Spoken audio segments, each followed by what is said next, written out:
अस्सलाम वालेकुम दोस्तों, वेलकम टू माय चैनल कहानी जंक्शन। कहते हैं कि कदीम ज़माने में एक रईस की बेटी घोड़ा सवारी के दौरान घोड़े से नीचे गिर गई और इसके कूल्हे की हड्डी अपने बन से जुदा हो गई। लड़की के बाप ने बहुत से हकीमों से इलाज करवाने की कोशिश की कि हड्डी को वापस अपनी जगह पर बिठाएं, मगर मुसीबत ये थी कि लड़की किसी हकीम को अपना जिस्म छूने की इजाज़त नहीं देती थी।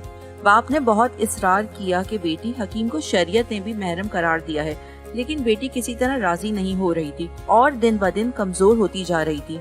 आखिर लोगों ने मशवरा दिया कि शहर से बाहर एक बहुत हाजिर हकीम रहते हैं, उनसे मशवरा कर लें। वो शख्स हकीम साहब के पास गए और अपना मसला बयान किया तो हकीम साहब ने कहा कि एक शर्त पर मैं आपकी बेटी का कूल्हा हाथ लगाए बगैर वापस बिठा सकता हूँ।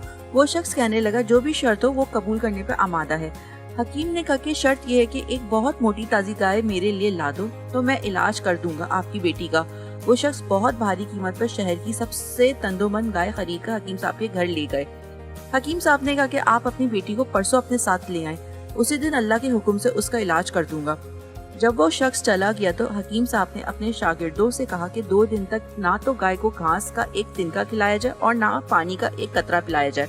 शागिर्द हैरान हुए कि इतनी तंदोमंद गाय 2 दिन में भूख और प्यास से मर न जाए, लेकिन चूंकि उस्ताद का हुक्म था इसलिए तामील के सिवाय कोई चारा ना था।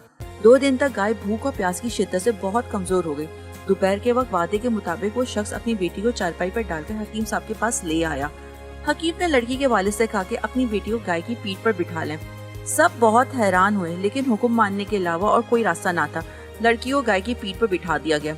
अब हकीम साहब ने अपने शागिर्दों से कहा कि लड़की के दोनों पाँव गाय के पेट के गिर्द रस्सी से बांधना है। ये काम होने के बाद हकीम साहब ने शागिर्दों से कहा कि अब गाय के सामने घास और दूसरी खुराक डाल दो।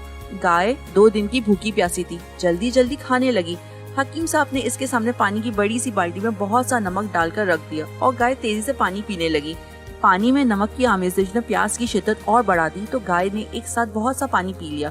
घास और पानी ने गाय का पेट फुलाना शुरू कर दिया और लड़की की टांगों पर दबाव इतना बढ़ा कि वो चीखने लग गई। अचानक खड़ाक की आवाज आई और लड़की शिद्दत दर्द से बेहोश हो गई। हकीम साहब ने लड़की को गाय से उतरवा कर उसके वालिद से कहा कि आपकी बेटी के कूल्हे की हड्डी अपनी जगह पर वापस बैठ गई है और ये गाय आज से मेरी है। ये कोई और नहीं, हकीम वो अली सीना थे जिनका नाम बाद में चाहरे दंग आलम में मशहूर हो गया। आज के लिए इतना ही, मिलते हैं अगली कहानी के साथ। अपने कीमती फीडबैक देने के लिए वीडियो को लाइक एंड सब्सक्राइब जरूर कीजिए और अगर आपके पास भी ऐसी ही कोई इंटरेस्टिंग स्टोरी है तो डिस्क्रिप्शन बॉक्स में दिए गए जीमेल एड्रेस पर हमारे साथ जरूर शेयर कीजिए।